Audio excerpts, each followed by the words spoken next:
I can recommend this one, madam. According to Jilly Goulden, it has a bouquet of raspberries... cat pee. ...and stewed lupins, and is best drunk in the Algarve. Thanks for coming over. You really know how to cheer a girl up. Dib, dib, dib. I learned it all in the Boy Scouts, ma'am. Well worth 5 years of wearing pervy clothes and sleeping in cowpats. Well, thanks. I think I'd have gone mad on my own. After I rang you, I was sure there was some dribbling psychopath in the back garden. You should have dialed 999. I panicked, picked up a kitchen knife and ran into the garden, screaming like a banshee. Next door's cat will never crap on our lawn again. Well, don't worry. All dribbling psychopaths have to be in bed by 7:30. Or they'd never get up for their mini-cabbing next morning. Ian, do you think I'm too soft? Is this a do you think I'm fat question? No, it's just something one of those policemen said earlier about teachers being too easygoing. I'm starting to think he might have a point. Ah, but how far do you go? Water cannon in the playground? No, but if some of the kids are going off the rails, maybe it's up to me to nip it in the bud. Max, you're a wonderful teacher. You can't be blamed for the problems of the world. You didn't mind me ringing you, did you? After what I called you in my letter? No. I'm flattered you want to see an immature pillock with a brain the size of a match head. I'm sorry. I shouldn't write letters after 6 cups of espresso. Max, I understand why it ended, and I suppose I have to accept that it's over. But I still care about you. Me too. I'm glad we're friends. So am I. Would you feel safer if I stayed tonight? Well, it would make me feel more secure, as long as you realise you would not be sleeping in the bedroom. Of course not! We don't want to start all that again. No, exactly. Not now we know where we stand. Exactly. Well, in that case, thanks. I'll, make up a sofa bed.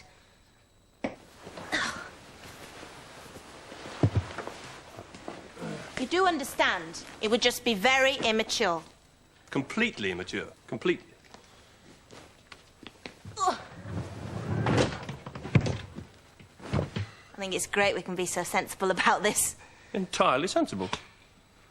And you promise you won't try and sneak into my room later? On my honour as a Boy Scout, you have my word, I will not cross those boundaries. No need. Could do it right here.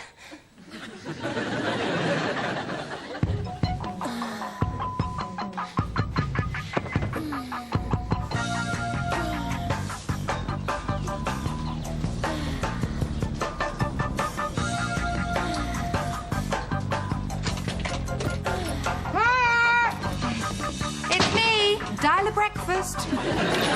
Max, you still in bed? Oh, my God.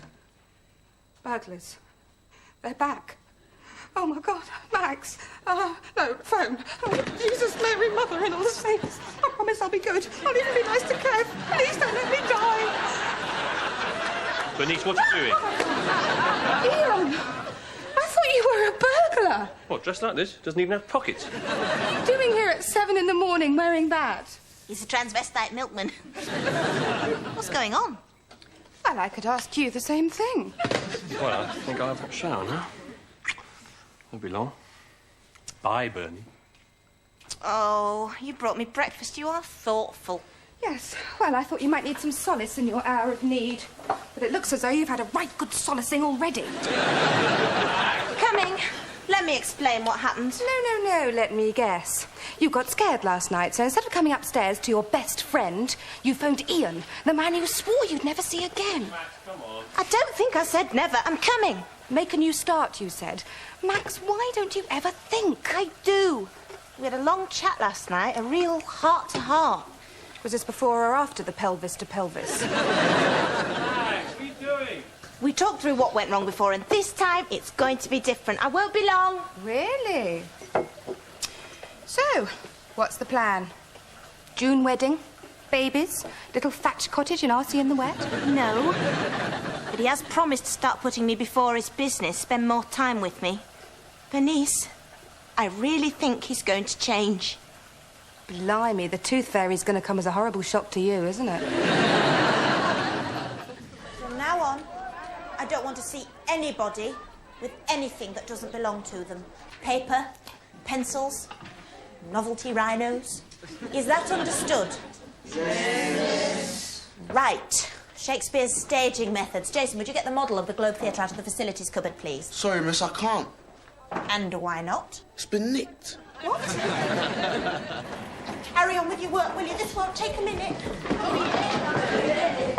Where do you think you're going?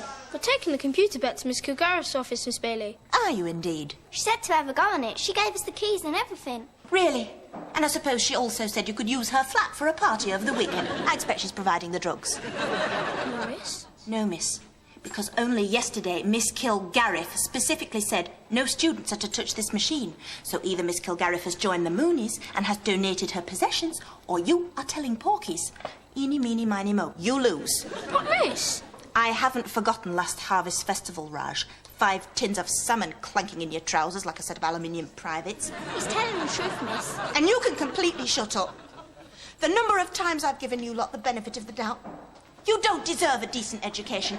I bet you're out there all the time, breaking into houses and ruining people's lives. No, miss. You're a bunch of thieving novelty animals. Max. I hope you all end up in reform school. Max, Bailey, Mr. Wall, Miss Phillips, 2 of our parent governors. Yes, last year they put on Joseph and his amazing raincoat. Wonderful. The full-length raincoat production. Max, perhaps you'd like to join us in the staff room for coffee at break time. Decaffeinated for you, I think.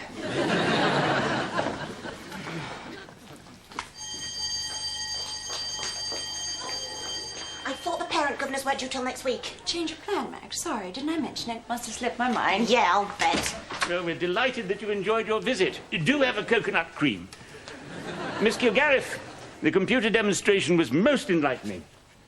Marvellous to see the children getting to grips with all those Windows things.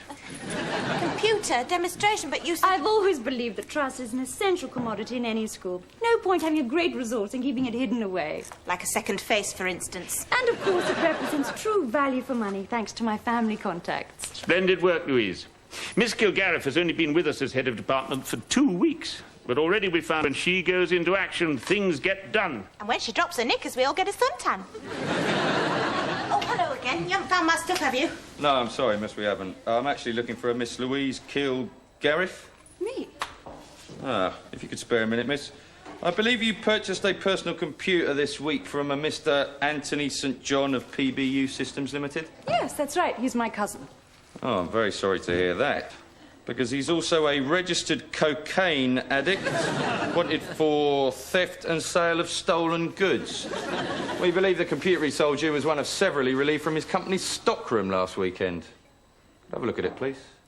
Decaffeinated coffee, Louise. Excuse me. Bernie, this is getting to be a habit. Oh, you fixed the window. Well, with Kev's handiwork, I thought I'd better finish the job off myself. Story of my life. Listen, I'm sorry about this morning. Oh, forget it. I know you're only trying to look out for me. I just feel if I can give Ian a second chance, so can you. Actually, he phoned while you were out. There's a message on the answer machine. See? Ye of little faith. Hi, darling, it's Ian. Just wanted to say last night was absolutely fantastic. But I'm afraid I'm not going to be able to make tonight. Something's come up at work. And it looks like next weekend's down the pan too. Sorry. Maybe next week. Any night except Monday. Or Wednesday, that's football. But one night anyway. Tell you what, why don't you leave a message with my paging service? Bye. Go on then, say it. I'm a weak, gullible idiot. I don't think before I act. I've got terrible taste in men. Listen, I'd never comment on your taste in men. Not when I'm married to somebody who calls the waiter chief in a restaurant. In the last 24 hours, I've lost half my possessions, my professional dignity, and my personal self-respect. Carry on like this, I'm going to have to join the royal family. Listen, I've got something for you. It'll cheer you up. Anything less than Tom Cruise tied up in a chocolate factory, and I don't want to know. Close your eyes. Ta-da! Your new stereo. You're lending it to me. No, I'm giving it to you. I don't need something this flash just to listen to the Archers. Oh, and, Kev mended your fishbowl. Bernie. I don't know what to say. Don't say anything. We're going to have a girls' night in with hits of the 70s, volume 19. What would I do without you? You're a star. Yes. Anyway, I decided you were right about Kev. He's never going to improve around the house unless I give him a chance. So, he's feeding the kids tonight. You're entrusting him with your children's stomachs? I've left very clear written instructions. I mean, I think even he can manage alphabetic spaghetti and fish fingers. Did it, Bernice? Cook the tea?